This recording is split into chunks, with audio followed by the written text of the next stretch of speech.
туған несие менен 900 сом берет да. Егер мына орта жашоосу барлар, улар ошо жанагы 50 сомдон баштаса болот да, 50 сом, 80 сом, 90 сом баштаса болот. Анан жана мүмкүнчүлүгү бар бай бийлер болгон болсо, булар ошо жанагы мейиз баасы менен 750 сом, наркы курма эси менен 900 сом.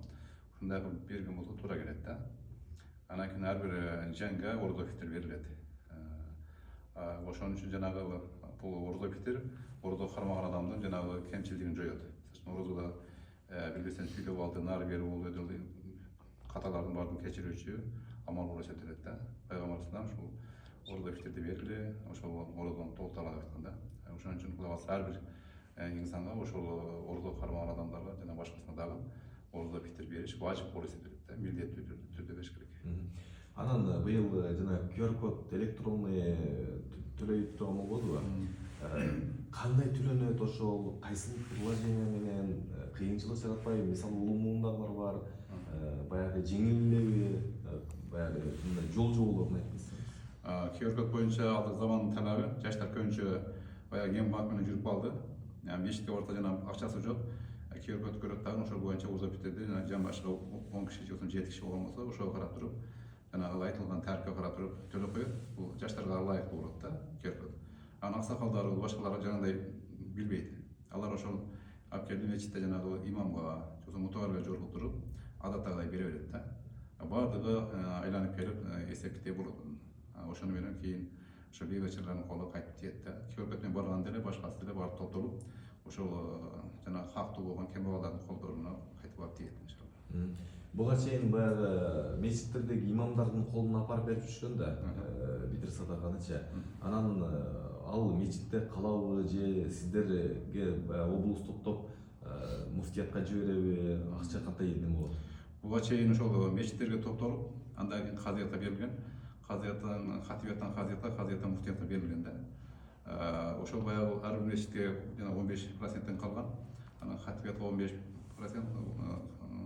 казыятка 10%, муфтиятка жанагыдай болуп бир 30% калган болсо, ошону менен ар бир бөлүнгөн жер өздөрү ошол айылында кимдер муктаж, ошолорго алып барып берип аткан да буга чейин. Эми ал заман талабы келип, QR код болду, башка болду, ошону менен техникалык неме менен азыр бул топтолуп атат. Мунун эле максаты бир, ошо топтолгондон кийин кайра ошо жерлерге бөлүнүп, ошо мечиттерге кайтып барат, ошо имамдын колуна. Ал ошол эки аксакал топтоп алып, ким муктаж, кайсы үй бүлөдө муктаждык бар, ошолордун колуна алып барып берет да. Азыр ошол QR код аркылуу жалпы муфтияттын немесине чогулат да. Ооба, QR код аркылуу ошол муфтияттын базасына түшүп турат. Ошол кайсы мечит канча сумма бергендиги чейин көрүнүп турат да бардыгы. Эч кандай бир эсептен чалыккан нерсе жок.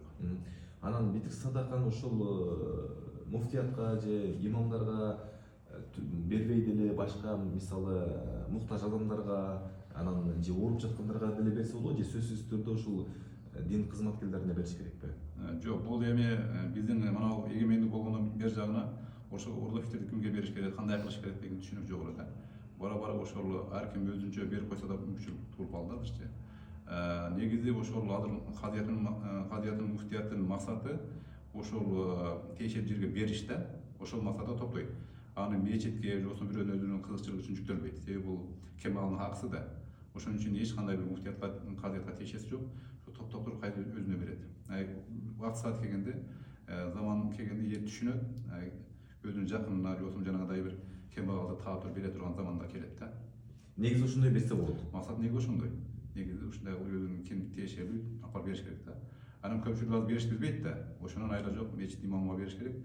Мечит жанагындай хатибиятка казыятка болуп туруп, ушундай система менен иштеп атат азыр. Анан кадыр түн келип атпайбы? Белгиленди убактысы дагы, күнү дагы. Бирээке ушу кадыр түн кармоонун эрежелери кандай кармаш керек, кай кылыш керек? Кадыр түн бул кадыр барк, аброй деген сөз түшүндүрөт.